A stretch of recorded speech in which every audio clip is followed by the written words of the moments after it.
Welcome to tele चक्कर। मैं रिद्धि जैन। आज हम बात करेंगे बिग बॉस 17 के एपिसोड नंबर 25 की, जहां पे हमें राशन टास्क को काफी इंजॉय करा और एक कैट फाइट भी हुई। उसके बारे में भी हम बात करेंगे और मनारा को लेकर भी जो उनका नॉमिनेशन का जो अभी भी रोना धोना चल रहा है उसके बारे में भी बात करेंगे।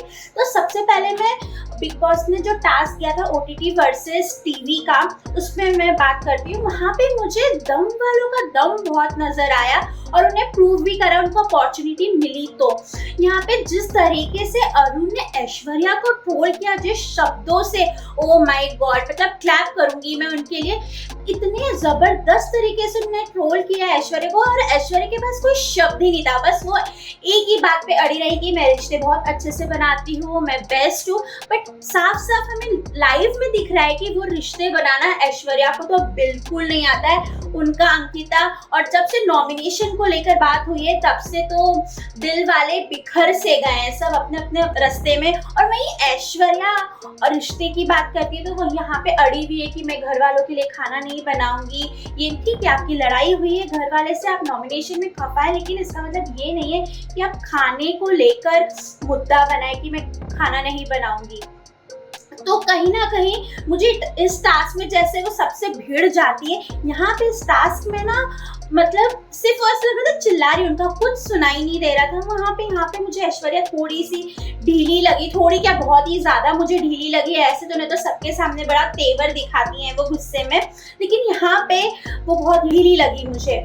उसके बाद मैं बात करूंगी अंकिता। Ankita was best. मतलब अंकिता सबको पता है कि शब्दों में वो काफी अच्छा खेलती है, हालांकि तहलका ने भी बहुत अच्छे से उनको ट्रोल करा, बट अंकिता के शब्द तो जिस तरीके से उन्होंने यूज करा वो बैंग ऑन था और वो ये टास्क जीत भी गई एज अ दिल वालों के घर की तरफ से। यहाँ पे दम में अनुराग वाज आल्सो गुड। जिस तरीके से उन्होंने ईशा को ट्रोल किया है, जहाँ पे उन्होंने बोला है कि तुम अंकिता की बाल्टियां उठाती हो, जो कि कहीं ना कहीं सही है। अभी हमें देखने को भी मिल रहा है कि स्टार्टिंग में वो काफी अंकिता से क्लोज थी, लेकिन जब उनको लाइमलाइट में आना रहता है, जब उनको पता चलता है कि गेम, मुझे ऐसा लगता है कि गेम जैसे ही उनका डल होता है तो वो या तो अभिषेक के पास चली जाती है, बिकॉज समर तो कुछ कर नहीं रहा है एक्सेप्ट वो वैक्स वाले स्ट्रिप बेच रहा है मुनव्वर को, वो बहुत फनी पार्ट था।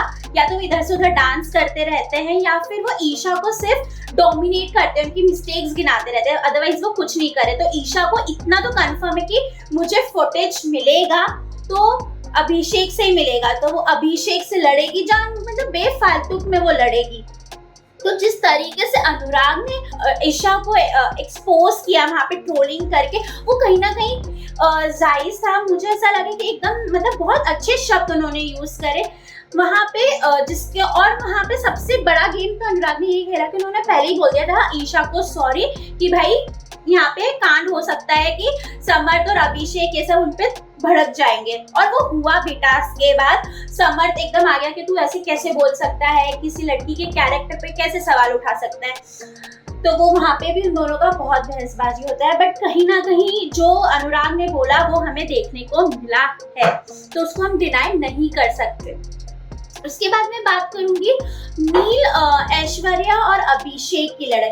अभिषेक और नील की जो लड़ाई हुई और एक छोटी सी दही को लेकर हुई थी, खाने को लेकर। ईशा ने बोला कि ऐसे कैसे कि झूठे मतलब दही को लेकर ईशा ने और अभिषेक के बीच में लड़ाई हुई थी, और वो लड़ाई बेसिकली वो लड़ाई ऐश्वर्या और अभिषेक की थी, जिसमें बीच में ईशा घुस गई। मुझे नहीं पता वो क्यों घुसी, जो कि बिल्कुल वर्थ इट नहीं। मतलब वर्थ इट क्या, मतलब क्यों आपको घुसना है वहां पे। अभिषेक बोल भी रहे हैं और कहीं ना कहीं मुझे ऐसा लगा भी कि अभिषेक के मन में है कि भाई मैं तुझसे नहीं लड़ सकता, तू समझ क्यों बीच में आ रही है, किसी और की लड़ाई है तो। लेकिन उनको तो घुसना है क्योंकि उनको पता है कि फुटेज तो वहीं से ही मिलेगा।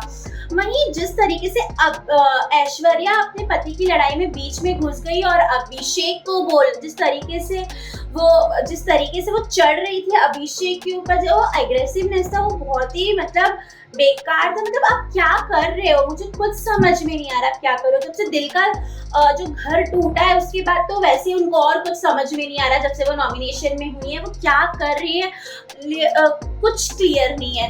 तो और वहीं पे नील भी कहीं ना कहीं जो ऐश्वर्या में, और वो उनका गुस्सा तो भाई सातवें आसमान में रहता है, 24 घंटे वो घर में सिर्फ किसी ना किसी को लेकर बेफिजुल के ऊपर लड़ रही है। तो यहाँ पे जो ऐश्वर्या का मुझे बिहेवियर था बिल्कुल अच्छा नहीं लगा। साथ ही जिस तरीके से ऐश्वर्या ने अभिषेक को बोला कि तुम चमची हो, टॉन्ट बाजी करी कि तुम चमचे हो, ये तो उसको लेकर अंकिता का जो स्टैंड था कि यहाँ पे कोई किसी की चाट नहीं रहा है, कोई किसी का चमचा नहीं है, वो काफी मुझे अच्छा लगा कि हाँ आपने अपनी बात अपनी खुद की स्टैंड लिया। तो वो चीज मुझे काफी अच्छी लगी और जिसके को लेकर दोनों के बीच में फिर तू मैं शुरू हो गई। उसके बाद मैं बात करूंगी मनारा। यार 2 दिन हो गए हैं आपको नॉमिनेशन को लेकर, आपने रिंकू जी और जिग्ना जी को सुना दिया। इनफैक्ट मनोवर ने माफी भी मांग ली आपसे, अब आप क्या लोगे? फिर से वो कल से वही टॉपिक रिपीट कर रही थी नॉमिनेशन को लेकर कि आपको तकलीफ होती है, मैं मुनव्वर से बात करती हूँ तो 2 लेडीज को नहीं पसंद। तो कल जो रिंकू जी और जिस तरीके से जिग्ना जी ने उनको सुनाया वो एकदम सही था। यहाँ पे जो मनारा का बिहेवियर था रिंकू और जिग्ना के अपोजिट, वो काफी बुरा था। मतलब मुझे बिल्कुल अच्छा नहीं लगा क्योंकि बिकॉज वो बहुत सीनियर है और ठीक है नॉमिनेट हो गई, वो बात 2 दिन से खींचने की कोई जरूरत नहीं थी क्योंकि मुनव्वर ने भी उनको क्लियर कर दिया, उन दोनों की वापस से दोस्ती भी हो गई है। तो जिस तरीके से और जिग्ना ने उनको बोला और चिल्लाया और रिंकू ने जिस तरीके से मनारा को बोला वो मेरे को लगा जायज था क्योंकि वो 2 दिन से बोले जा रही है तो वो जायज था। ओवरऑल आपको इस एपिसोड में क्या अच्छा लगा हमें कमेंट करके बताइएगा और इस एपिसोड को आपने कितने अच्छे तरीके से एंजॉय करा हमें कमेंट करके जरूर बताइएगा। और ऐसे ही बॉलीवुड खबरों के लिए हमारे चैनल टेलीचक्कर को लाइक शेयर सब्सक्राइब जरूर करिएगा।